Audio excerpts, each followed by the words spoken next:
Hi, I'm Andrew Howard. Welcome to Jacksonville. We're glad you're here.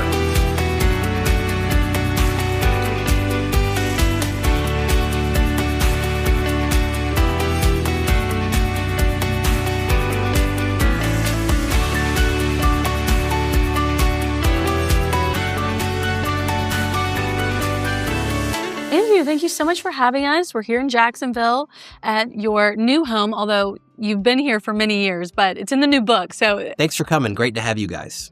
tell us about the house. I know you built it from the ground up, and it's probably been, how long? Maybe 5 years since you started the process? I imagine it's a long process. It's been 5 years since we started the process. Yes, it was quite an adventure. We lived here for a year without any furniture, which again, being an interior designer, it makes you kind of appreciate having a finished home, and also maybe got to feel some of my clients' pain when they wait for stuff. So now I know what they go through. What was the vision? Where, why did you build versus renovating or, buying something? And what was sort of the overall goal of the look and feel of the house? The main goal, and this is for me with any house, is when you come home, I want to see a bunch of bikes in the driveway. And so I wanted a place where kids could feel, like they could kind of live in a decorated house too. And everything was very livable, breathable. The rooms were big, and kids can have fun here. So you had, I assume everything kind of spanned from there. The design, like the architecture. Where was sort of the jumping off point for the decor?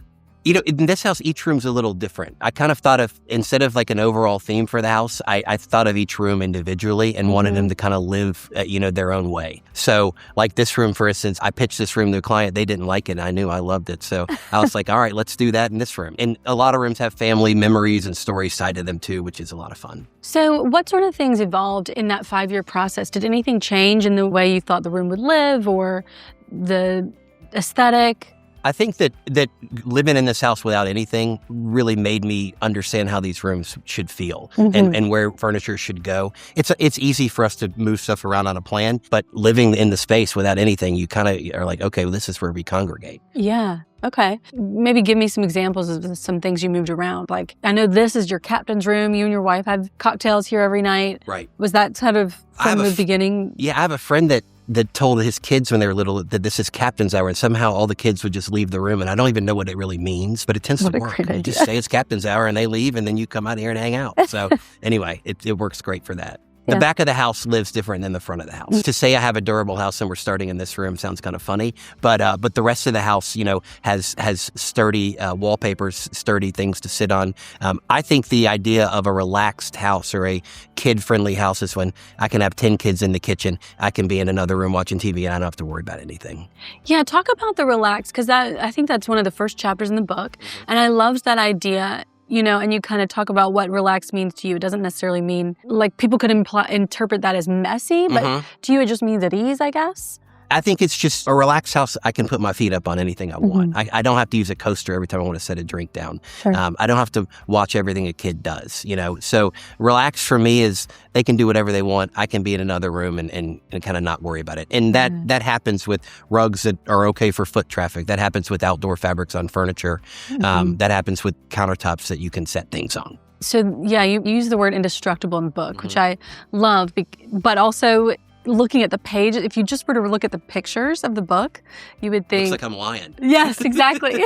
It doesn't look like it could possibly be indestructible. So I love the tricks you mentioned. Well, maybe we start in the entryway, because that was another kind of indestructible moment. Yeah. When I was a kid, we had this great Ushak rug in our foyer, and it was beautiful. And we used to have to shimmy around it with our shoes on to get into the rest of the house. And I was like, I don't want kids to have to do that. So I did a kind of a tile floor that any feet can walk on no matter what you've been doing. Whether you're running through the mud or running through the sand, it's good. So we started there. It kind of sets a statement. It's got a little sparkle to it, which is great with the light. Yeah. But yeah, the best days are the days when I see 10 pairs of shoes just piled up there, so...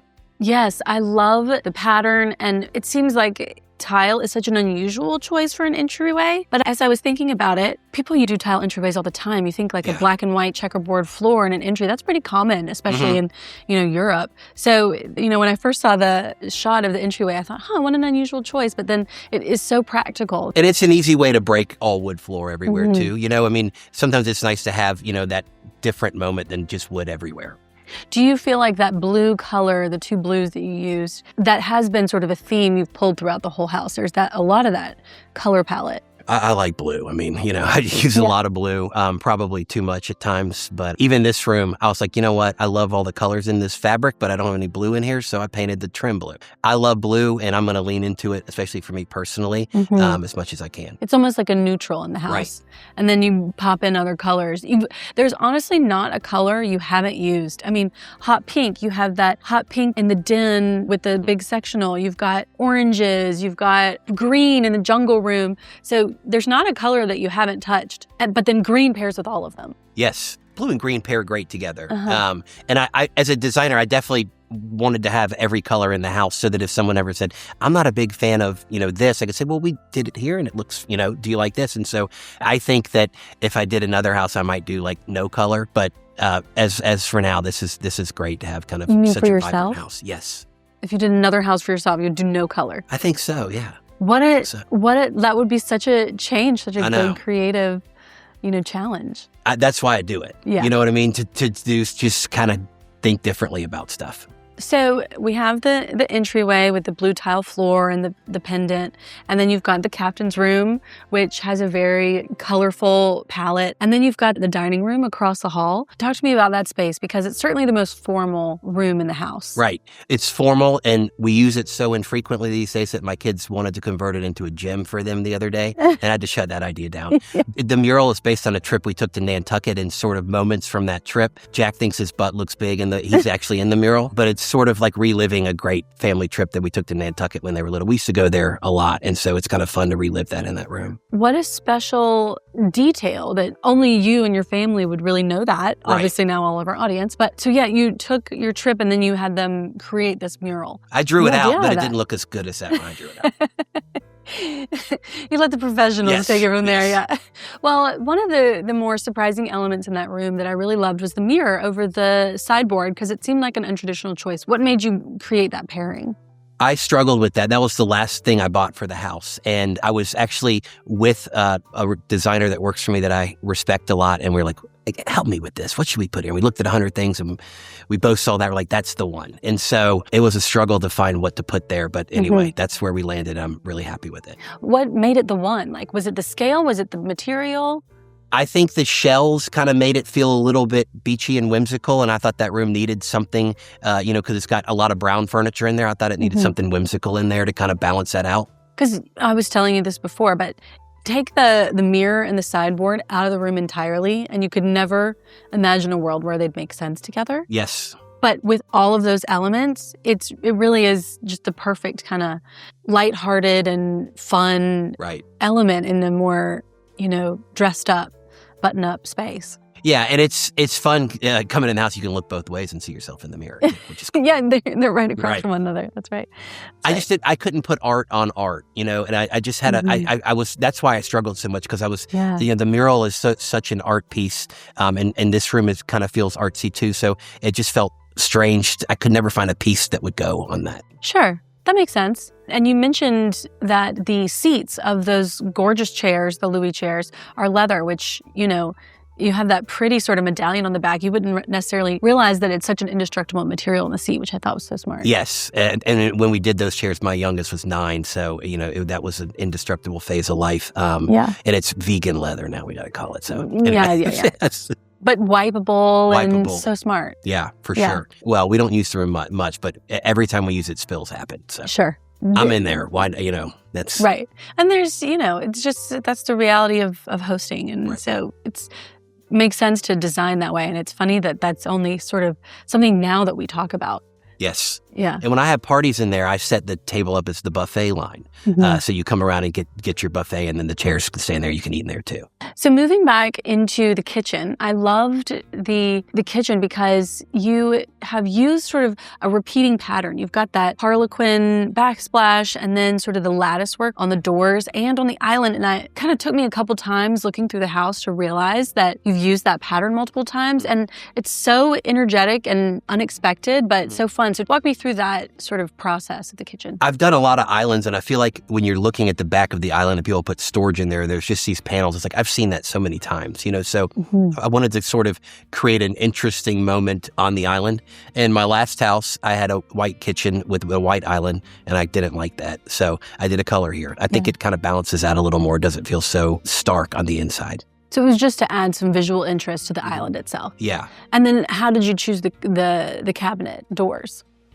Just kind of wanted to mimic that lattice pattern. I have the lattice in the family room, and then it kind of comes into the kitchen too. So I thought it would be great to just kind of, carry that theme, make it feel like one space. Yeah. And then you have the Harlequin pattern on the back, which kind of almost echoes the entry tile too, a little bit in the color maybe. Same style of tile. But I think that for me, it was making that backsplash simple because the kitchen felt pretty crazy. As I was looking at it, especially in drawings, I was like, let's get something that's just not too crazy there. Yeah. It's a big island. I imagine that's for, you've got 2 kids, but maybe they have all their friends over with their bikes in the front. Yes. Was that sort of the goal of the big kitchen? It was weird. This is probably one of the biggest kitchens I've ever done. And I was sort of regretting it, honestly, as we were designing it. So this island just is so big and it's just all overscaled. And then, you have people over and like, this is great. Like I can sit with 4 or 5 buddies at this end of the island and the girls are at the other end. And we kind of, having a big island for people who don't have a big island is probably something you should think about doing. Okay. It's a great place to hang out at a party. Right. Well, we all congregate to the kitchen, so it makes sense. But then beside the island, you also have the little breakfast nook, the dining nook, which also seats a lot. So tell me about that little space because it's real fun, the built-in banquette and all the patterns. What was the jumping off point in there? First off, I wanted to feel kind of retro, but second off, I made the banquette kind of a L shape and it's got vinyl on it to protect it. And my oldest son sits on the outside and my youngest son sits on the inside. So when my youngest son goes to sit down, he slip and slides into the space. And it's funny to watch him do that every night. But no, I think it's great because when we have a Christmas party every year on Christmas night and all the friends I have pictures every year of all the friends piled around that table and there's like 15 of them there. And it's fun to go back and look at those. Yeah. But it's fun to have that table that you can pile everybody up at. You've designed the house, it seems like, to be able to accommodate big groups. Is there any sort of balance in making it to where when it is just the 4 of you, it also feels, comfortable and cozy? There's a lot of getaway rooms, like this one, where you could go if it's just a few people. The TV room feels pretty intimate. It's a great place to watch TV. So I think we've got a little bit of both. That makes sense. Having little kind of nooks to tuck away when you want like a smaller conversation. Then walk us into the big living room. You kind of have the blue and white palette there and looks out over the water. What a gorgeous space. I was watching Home Alone about 9 o'clock around Christmas and I saw Buzz's wallpaper. I was like, that is a cool wallpaper. I'm going to recolor a little bit, but I sent a picture to a friend of mine who makes wallpapers with me and we recreated his room's wallpaper for the most part. What a crazy... Right. It's weird, right? I love that. And then I was like, now that I have this wallpaper, I kind of got to do the rest of the room. And I wanted kind of just that's the room I'm in the most. So I'm a blue and white guy. So I wanted just a straight blue and white room and, just pick the fabrics accordingly. But it started with that wallpaper. It was a scene where Kevin was like climbing up to get that tarantula and you could see it up close. It was amazing. I mean, I've seen that movie dozens of times. I could have never pegged that that's where that came from. Yes. I love that idea. I notice a lot of wallpapers in movies. You might see some other movie wallpapers from me. You mentioned the TV room. That's a great place to watch television. You've got your living room, and then you have sort of a den kind of detached. How did you think through the different living rooms? Because they all kind of are meant for TV. You've got TVs in each of them, but they're sort of set up a little differently. That was going to be my office, that room you're talking about. And as I was kind of working on plans for this, COVID had happened, and I was working in my office kind of by myself. No one was coming in other than me. And I was like, I can't do anything at home. I gotta work in the office. So I don't need an office. And my wife also said, you don't need to be working from home all the time. So, she'd much rather me be in the office. And so my boys were watching this show called Peyton's Places that they like. And, there was a special on, one about Elvis's jungle room. And they're like, Dad, we need a jungle room in our house. And I was like, well, we have a room available now that I don't have the office anymore. So that became the jungle room. It's not as crazy. The decor wasn't inspired by Elvis, but the name, the jungle room, kind of came from that. Yeah. Well, the leafy wallpaper. Yes. For sure. is definitely a focal point. Yes. Ellis had AstroTurf on the ceiling. I said, we're not going to do that, guys. But we'll do some stuff. Yeah. But is there a way that you set up maybe the layouts, the furniture plans differently? I mean, the one off the kitchen is light and bright and, has all these windows, but then that room is really kind of dark. It's more of a nook kind of. Yeah. I did a house for somebody one time and I did a big sectional, like a U-shaped sectional. They wanted it, and I was kind of thinking it's a little bit strange and big, but we did it anyway. And every time I came to the house, everyone was in that room and just piled in that room all the time. They're like, we never leave this room. I'm like, well, that's interesting. I might want to try a U-shaped sectional for myself. Mm-hmm. So I did. And now everyone piles in that room, Yeah. And that corner seat is amazing too. If my kids are sitting there, I'm like, hey, you got to move out of that corner. It's my spot. So. Okay, but how do you get a drink table into that spot? That's always the trick, right? Because when you're next to an arm, you've got a table for your coffee or your wine. But what about that middle? The middle's always a tricky one. I have 2 ottomans in there, so you can put your feet up on those. And I also, we can use a tray, but that's more of just literally just a loungy. If we're eating and drinking, we're probably eating in the other room. And they all have outdoor fabrics, so we can eat on any of them. It doesn't matter. So you can spill anything you wanted in there. And I imagine all the teenage boys are in here watching games and all that. A lot of football games have been watched in there for sure. Yeah. It is nice to have sort of that seclusion because of the sound, like you mentioned. Is that something that, do you think people overlook maybe when they're building homes, the way kind of the sound might flow from room to room? I think one thing that people need to realize is that people like watching different things on TV, and I'm not a big iPad, go get on your iPad guy. So I would like to send someone when back in the day when they used to watch Blue's Clues and Peppa Pig and I got tired of it, I could go over there and watch something different. Now we're more watching the same things, but there's still a lot of Mr. Beast games and stuff like that I'm not really that into, that when they're watching that, I can go watch something else. Sure. And it's nice for them to be able to do that and have a spot to do it in. What about the sort of the kids' bunk room up there? That's another great kid space that I'm sure every teenage parent would kill for. Yes, that's for whatever they do. I did not put a door on that room on purpose. And they've had every neighborhood fantasy football draft happens up there. Any kind of, football watching party happens up there now. It used to be in there. But in any kind of just spend the night or get together. Basically, when we have a get together, the bean bags all go on the ground and they jump from the top bunk onto their bean bags. That's what happens up there. So when you talk about sound, you definitely hear that. Yeah. You don't want to be underneath them when that's happening. That's so funny. What about some of the smaller spaces in the house? You've got a great bar that's kind of green, and you tell a story in the book about it sort of being inspired by your college bar. Oh, was that? No, there's this room, in the detached area called the green room. We used to go to a bar in college, and there was the main area and then a little room called the green room, which was kind of a little more intimate and fun to hang out in. And I was like, oh, we should have a green room, So that is where, when I want to invite my friends over and we're going to maybe get a little bit rowdy, and sometimes maybe we're watching a game or we're cursing at the TV or something, maybe saying things we don't want the kids to hear when they were smaller, we would go out there and do that. Okay. Or if the kids are in bed and it's 11 o'clock and it's a weekend and I'm feeling a little crazy, we'll go out there and, mess around out there for a while. So it's great. I love it's sort of a hot pink sectional, right? It's pinky red. Yeah. It's not quite hot pink, but it's pinky. Yeah, for sure. I loved that color combination in there. It's kind of, to me, red and green are sort of a natural, we talked about it from Home Alone, but just they're complementary colors and they go great together. So variations of red and green also go really great together. So that's kind of what I was going for out there. And what about it has a kind of cool little awning over the bar. That when I invite my buddies over, they're like, what are you doing here? Why'd you put an awning over the bar? But it gave the room some scale and some dimension and a focal point. I didn't have a focal point in that room. Mm-hmm. I didn't want it to be the TV, so we made it that. So then there's that green, I guess, is it a bar? Is it a...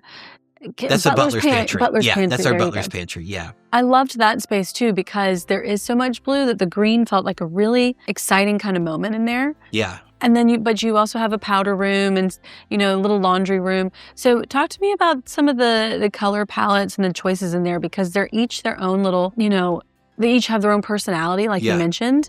And they're such a fun way to make utilitarian spaces feel like a great place to go visit. Like you get to go into the laundry room. Yeah, I don't ever want a room to feel like I don't really want to be in here. We have mail days at our office where like fabrics will just show up and wallpapers will just show up that are new. And it's great because you open up like, man, this is a great set of stuff. It also makes you a little scared when you're picking stuff for your own house. Like if I have a good mail day in a week and I did something that I don't like, then that's going to be bad. But the green pantry, that wallpaper showed up in a mail day, and I was like, "This is it." I mean, I don't even need to think about this anymore. That's the paper. I'm going to pull it for the cabinets. I'll pull a color from here. But that's an Indestructible paper that I just loved the second I saw it. Do you ever get something and then totally change your mind? I mean, if you've done something, you don't ever get anything on a mail day and think, "Oh, I'm going to redo something I already had because this is the new thing." After what I spent doing these rooms, no, it doesn't happen. Not at all. Okay, good. And I've definitely felt client pain too. And they're like, this job's costing me too much. I'm like, I know. I just did it myself. Sure. So I would imagine that it could be an occupational hazard when you're getting to see so many great patterns and fabrics and rugs and pieces to think, oh, wait. That's why we went a year without anything. I was like, we want to make sure we're doing it right. We want to make sure every room's great, and let's get them right. And if we don't have it right, let's wait to do it till we get it right. I thought maybe it was because of COVID. And it's a little bit of that too. Okay. I had some rooms kind of planned before we came. So, but I had some rooms that I just was like, we'll just do it on the fly when we get there. Yeah. So when you are starting a room, you kind of mentioned in a couple places, like here it was this wallpaper, the dining room, it was the mural. Do you typically start with a wallpaper or a fabric? I typically will start with the biggest thing in the room, scale-wise. So, like, for instance, this room, obviously the walls were the biggest thing scale-wise, and that was my jumping off point. But yeah, you'll typically start with a fabric, a wallpaper, or a rug. And rarely art, but sometimes art too. So if it's, say, your sectional is the biggest thing in the room, is that sort of biggest pattern in the room is what I mean. So, got it. Start with the biggest pattern in the room and then work from there. Okay. I always call it my lead fabric. Okay. And then everything just sort of dovetails off of that. Right. And is a supporting character typically? Supporting character, right? There's one guy that's going to win the award in the room and the rest of the guys are going to get a supporting actor at best. So do you ever end up picking a fabric and using it, maybe it's the lead fabric, but you're not using as much of it and it's sort of an accent, or is that not typically? No, I think rooms when they get busy are a lot of big scaled fabrics competing with each other. I think sometimes, as long as you're kind of varying your scale of your fabrics, the biggest scale thing doesn't need to be the biggest thing in the room. Typically is, because when it's a big scale, you want to see it big, or else you don't really get the effect of it. True. This fabric on the walls, if it was on a pillow, you wouldn't really understand it. So you want to have, at least I want to have room for these big scale things to get going, and that typically means curtains, walls, that kind of thing. Yeah.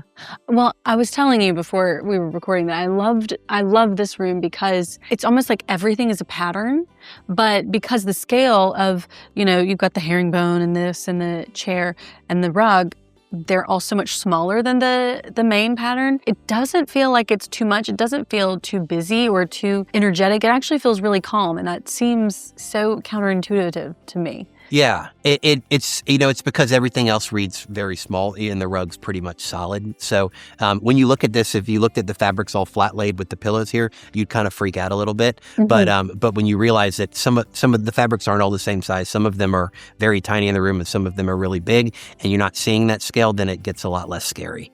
It makes me feel like I could use pattern more in my house than I think I can.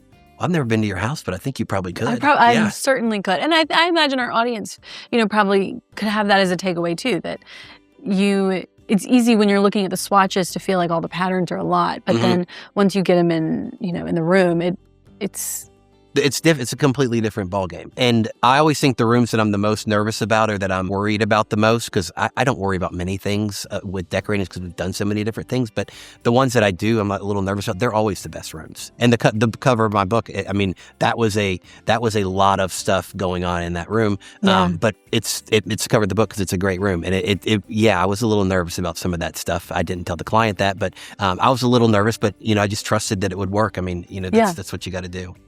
I imagine your what's nervous for you is probably wildly different than it would be for us. I get nervous about maybe one room a year, maybe two, and I think most clients get nervous about every room in their house. Yeah. And they should. They don't do it every day. Right. It's normal. Well, I loved the sort of flame stitch wallpaper in that room because it is just so, you could kind of go anywhere with that color palette, right? Like you could have gone, and you kind of did. You pulled the yellow and the red and the blue. Yeah. It's so fun and energetic. That was such a fun room. I love anything retro. That had a retro feel. Obviously, I love retro because, the house here is very retro feeling, but yes. Yeah, talk to me about that because I do sense that retro quality, but then I would also say just on face value, your style is very timeless and classic. So how do you combine those two things and sort of speaking to that nostalgia, but then also making sure the choices are going to be good investment? Yeah, I wanted this house to feel like the house that I should have or wanted to have grown up in. But I think that styles change so much that if you think you're going to decorate a room and it's going to last style-wise forever, to some people it might, because some type of styles some people have never liked the color in their life. And so what's in style to them might be in style different than what someone else might like. So I think as long as your rooms feel really pretty to you, and very long lasting to you, I think that's the most important thing. We're not going to give you, or most designers aren't going to give you, trendy fabrics. There's this kind of tie-dye thing that was going on for a while that, I wasn't never a big fan of. But, most of the stuff we're going to do is long lasting and have some kind of, this room would have been great in the 70s. It'll be great in the 2020s, So yeah. I think that there's something to that. Yeah. Is there any sort of guidepost you have for whether it's like a roll arm sofa or certain shapes that you feel like just are enduring and are always a go-to? I don't like go-tos. I don't ever use the same paint colors, and I don't ever try to use the same shapes. I don't ever want to do a room that feels like this ever again. I want everything we do to feel different, and I'm always looking for ways to do things better and not having... I think when you have go-tos, you get lazy, and you're like, okay, this is my go-to sofa, I'm going to use it. Your work starts to look the same, and I don't ever want my work to feel the same. So I try to purposely not let myself get go-tos. I'm curious how that timelessness comes into your thing, though, because your rooms do feel so timeless, and yet you're always picking new stuff. There's a lot of good shapes out there. Yeah. I guess that's a good point. And as long as it's rooted in something that feels like it's a throwback to this time and we're trying to make it feel this way, there's a lot of great shapes out there. I love loose cushions on things. They're a little bit more work, but they're also, I say that as I'm sitting on a tight cushion chair and a tight back, but they're always the occasional chair is different. Yes, they're always a little more comfortable. And comfort is the name of both my books, so I got to live up to it that way. Anything that you brought into the house that you thought, oh, this isn't as comfortable as I thought it would be. It's got to go. Yeah, I made most of this stuff with my upholsterer and with two different ones. And, we talked about everything needing to be comfortable. So I've hit that pitch before, but I didn't hit it here. Thank goodness. Well, we haven't talked about any of the bedrooms. And I love the primary bedroom because it still has pattern and it still has sort of some fun elements, but it also feels very restful, maybe more edited than some of the other spaces. So walk me through that space and kind of where the ideas came from there. I typically will go a little more calm on an owner's bedroom than I will on, the rest of the house. And I think that, having it be a place that you don't want to wake up and start feeling distracted. You want to wake up and just kind of, ease into your morning. I think that bedroom does that for me pretty well. The scale with the big ceiling and stuff is it's a great room to just kind of wake up in every morning. Yeah, and you have a beautiful view from the window. What a gorgeous space. To start your day. Yeah, thank you. And, It's always kind of nice to, like I said, wake up there kind of calm. You come out the door and things start getting a little crazier, and then you're feeling alive, So that's kind of how it starts for me. Yeah, it's like the tempo of the house reflects the day. I like that.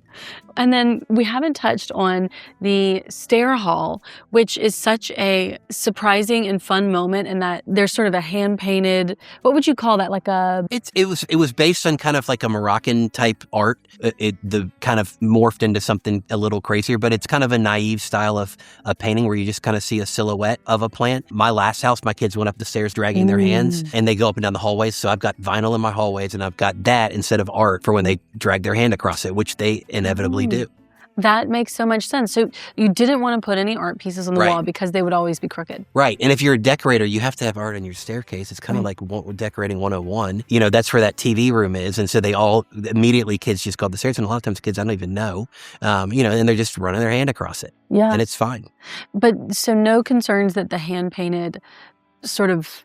No, we put a clear coat over it and it's all good. You can wipe it down. Whatever you want to do. Yeah. Smart. Yeah. Okay, that would have never occurred to me. And I do feel like art and, you know, gallery walls, that kind of thing is sort of a go-to for a hallway. But you're right that they're always crooked. Yeah. My next house, I'll probably have that. But for this phase of life, that's what we're doing, you know? So. Smart. I love that. That's such a great idea. And then you also, up the stairs, you have the guest room has sort of a hand-painted wallpaper. You said it was Gracie. Yes. Tell us about that space, because that's another beautiful bedroom that feels relaxing but has pattern. Yeah. We went on a trip to Italy, my wife and I, without kids, which is amazing. And I took a lot of pictures there. And I was coming back looking at the pictures, like, you know, taking all my architectural pictures. I was like, this could be a room, you know? And so, again, kind of the same thing there. I kind of scrawled something out and sent it to my friends at Gracie, who did a lot better job than me at recreating it. And it was, you know, some tiles I saw in like a little coffee shop. And then, you know, these urns we saw on like a wall in like an old, you know, building we were in. So reminds me of that trip. And it also... some people will stay there, and the people that typically stay there don't like busy wallpaper. And so I always try to make my guest rooms the busiest wallpaper I can get so those people don't stay too long. I love how it seems like so many of the rooms, the inspiration for the room was some of these not even a fabric or wallpaper at all. They were like the jungle room or a trip. Like, seems like the inspiration can come from anywhere. And I love that idea. This home, when you walk through it, the stories are actually true, and the things that you see in the walls, and a lot of times are, at least for my family, we know exactly what's up with everything, you know. So it kind of is fun to kind of relive some memories and stuff as you walk through this house. Well, right, and it kind of shows that you can make it personal, and that doesn't have to mean framed photos. That can be all sorts of ways to make your decor choices personal. I love that, and I'm just still looking at the mural of Nantucket in your dining room, and that I could have never thought to use a trip as the wallpaper of a dining room. The walk to that lighthouse, it was like the hottest day in Nantucket history, and I think it's the most maybe bad words my wife and I have said to each other, because we didn't bring water because we didn't think it would be that hot. And so yeah, we definitely remember that too, but we don't talk too much. The lighthouse is in the corner. Right. Yeah, you see it if you know it, right? Yeah. But yeah, it was a great trip. We haven't talked about any of the outdoor spaces, but we're obviously on the water in Jacksonville in Florida. So you've got some great outdoor spaces. So share a little bit about those with us. So the family-friendly thing needs to carry outside. And so the kids all love playing golf, and we put in that little putting green, and they have contests over there. And it's great because they have a loser punishment, and you have to do like the craziest things. But you get to, like, one time I saw a kid outside getting an egg cracked on his head because he lost a golf match. So it's fun to see that kind of stuff. And then I did a turf backyard. I've always disliked turf backyards. I've never wanted to do one. But the kids were playing football on the putting green one day, and I was like, we're not going to do this. We'll have to fix that. So I put turf in around the pool, and for at least a while we had a banner back there that said Jack Howard Field, and he called it his field, and they played football on there and soccer. And so it'd be fun to come home and see all the kids running around playing soccer in the backyard. The pool's back there too, so all our soccer balls are full of water, and they're all like 50 pounds because they've been sitting in the pool, or they keep getting kicked in the pool. But fun time of life for sure. Yeah. Okay. Any words of wisdom to parents whose homes become the neighborhood hangout? Because I could also see where that's a little bit of a stressor. Yeah. It's a stress I'd rather have than not have, right? So, I mean, don't stress. This is the best time of life. Enjoy it. You can always get new stuff. You can't get that back again. Well, and you have kind of a covered area too, which is, I imagine, and it's right off the living room that we talked about. What a great entertaining space, because you can just open up and everybody can go right out there. And when the weather's warm or better, we do Captain's Hour out there, and we sit out there every night for 30 minutes and just talk about nonsense, really. And then there's the dining table, so it was great, especially when the kids are little and they had birthdays and they could all eat pizza around there and stuff. It really is such a comfortable family home, and but so beautiful too, that you, like you said, you kind of couldn't imagine kids being kids in here, but just the way that you've built it all out, it makes total sense and so smart. Well, every wallpaper or most every wallpaper has scuff-proof coating on it, so that even the when a soccer ball gets kicked against it, because that happens. I mean, and I'm not a big stickler on, you can't do this or you can't do this. If you're not going to break something, it's okay. So we kind of get a little rough and rowdy in here, and they're used to getting rough and rowdy. And if you've seen it get crazy, it can handle it. I'm actually surprised sometimes too, to be honest with you. Yeah. So, but it's fun, and it's there'd be no other house I'd want my kids to grow up in than this one. Yeah, it's really special. You've done an incredible job. I'm sure that they maybe don't realize how lucky they are, but I tell them as much as I can, remind them. For more house tours like this one, be sure to subscribe to the Ballard Designs YouTube channel, and don't miss our podcast, How to Decorate, in your favorite podcast app.